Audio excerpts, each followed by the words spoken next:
चलिए, आज समय में एक बहुत लंबा सफर करते हैं, करीब 6 करोड़ 60 लाख साल पीछे। उस एक दिन को करीब से देखने के लिए जब एक दुनिया खत्म हो गई थी और एक नई दुनिया की शुरुआत हुई थी। एक ऐसी दुनिया की कल्पना कीजिए जहां कोई इंसान नहीं था, जहां धरती अपनी ही धुन में जी रही थी। घने जंगल थे, साफ नीले समुद्र थे, जिंदगी हर कोने में मौजूद थी, एकदम आजाद, जंगली और बेहद पुरानी। ये क्रिटेशियस काल का दौर था। तो हमारी कहानी का पहला हिस्सा यहीं से शुरू होता है। ये ऐसे विशालकाय जीवों का समय था जिन्हें देखकर लगता था कि इन्हें किसी देवता ने अपने हाथों से बनाया हो। जमीन पर क्या हो रहा था? खैर, ट्राइसेरोटॉप्स के बड़े बड़े झुंड उस धूप में घूमते थे जहां कभी सर्दी नहीं पड़ती थी, और उनके साथ साथ विशाल मैदानों में भारी भरकम एंकिलोसॉरस धीरे धीरे चलते थे। उनकी पीठ पर जो हड्डी का कवच था ना, वो धूप में चमकता था जैसे कोई चलता फिरता किला हो। और ऊपर आसमान, आसमान तो इनकी सल्तनत थी। वहां विशाल टेरोसॉरस हवा पर ऐसे राज करते थे जैसे आज जहाज करते हैं। वो आसमान के बेताज बादशाह थे। लेकिन जमीन पर, इन सब के ऊपर, एक राजा था जिसका कोई मुकाबला नहीं था, टिरानोसॉरस रेक्स। सोचिए, 2 टन का शरीर, मजबूत पंजे, नुकीले दांत और एक शिकारी का दिमाग जो करोड़ों सालों से बस एक ही काम करना जानता था, शिकार। मतलब ये एक परफेक्ट दुनिया थी अपनी ही क्रूरता में।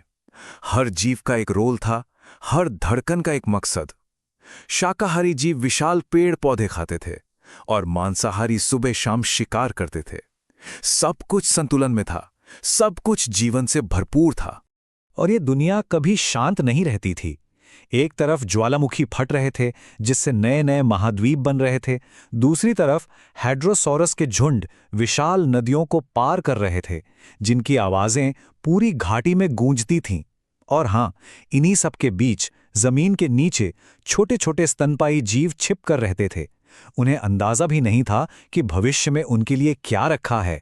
लेकिन इस पूरी खूबसूरती के नीचे एक अनजाना खतरा पल रहा था। और यहीं से हमारी कहानी का दूसरा हिस्सा शुरू होता है। वो दिन जब आसमान सचमुच गिर गया था। धरती पर किसी को खबर तक नहीं थी कि अंतरिक्ष के गहरे सन्नाटे में कुछ बदल रहा था। लाखों साल पहले एक बहुत बड़ी चट्टान ने अपना सफर शुरू किया था। वो मंगल और बृहस्पति के बीच एस्ट्रॉइड बेल्ट को पार करते हुए चुपचाप, बिना किसी को दिखे, सीधे धरती की ओर बढ़ रही थी। और फिर आए वो आखिरी कुछ सेकंड। उसने चांद को पार किया। उसके आगे की हवा इतनी तेज दबी कि वो गर्म होने लगी। वायुमंडल में घुसते ही वो एक जलता हुआ आग का गोला बन गया। और फिर टक्कर। इसकी रफ्तार का अंदाजा लगाना भी मुश्किल है।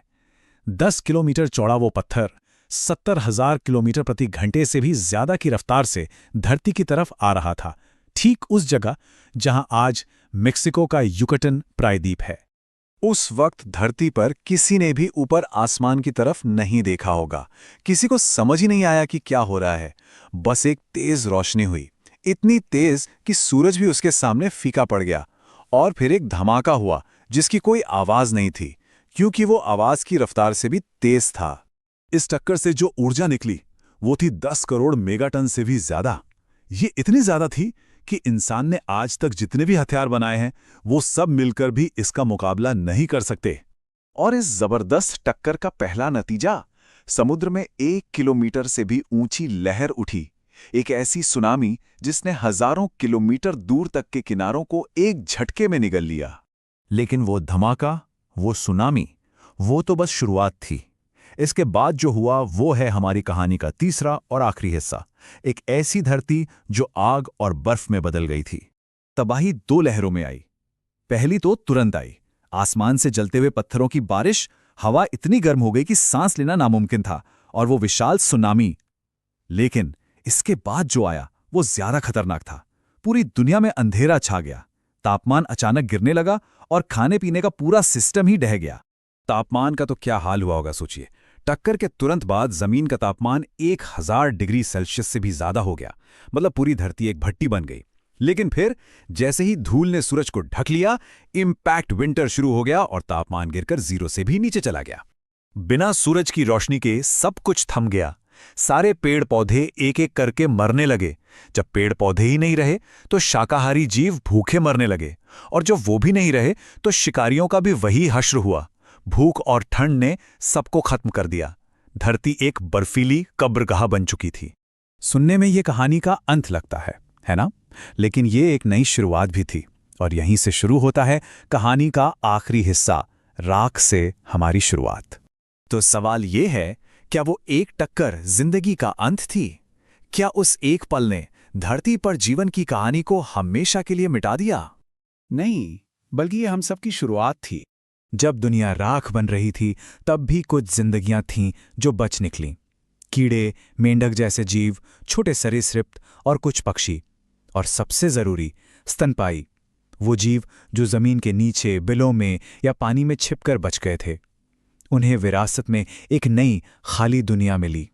पूरी दुनिया हमेशा के लिए बदल चुकी थी। सरीसृपों का राज अब खत्म हो चुका था और स्तनधारियों के युग की शुरुआत हो चुकी थी।